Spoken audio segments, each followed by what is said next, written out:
പാല് പഞ്ചസാരയും ചേർത്ത് നന്നായിട്ട് തിളപ്പിക്കുക.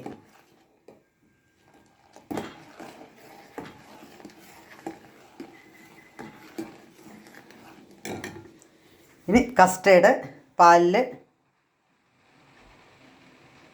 വാനില ഫ്ലേവറാണ് ഉപയോഗിക്കുന്നത്. കസ്റ്റേർഡ് പൗഡർ പാലിൽ യൂസ് ചെയ്ത് ഇളക്കി വെച്ചിരിക്കുകയാണ്. തിളയ്ക്കട്ടെ. ഇത് നന്നായി തിളയ്ക്കട്ടെ. നന്നായി തിളച്ച് പൊങ്ങി വരുന്ന സമയത്ത് നമ്മളടുത്ത് ഡ്രൈ ഫ്രൂട്ട്സ് എന്തൊക്കെയുള്ളത് വെച്ചാൽ അതെല്ലാം റെഡിയാക്കി വയ്ക്കുക. പിന്നെ ഡ്യൂട്ടി ഫ്രൂട്ടി ഏത് കളർ ഉണ്ടെങ്കിൽ അതെല്ലാം റെഡിയാക്കി വയ്ക്കുക. പാൽ തിളയ്ക്കുന്ന സമയത്ത് അതിലേക്ക് ഇടുക. ഇനി നന്നായിട്ട് തിളപ്പിക്കുക. ഇനി കലക്കി വെച്ച കസ്റ്റേർഡ് ചേർക്കുക. എല്ലാം യോജിപ്പിച്ചു.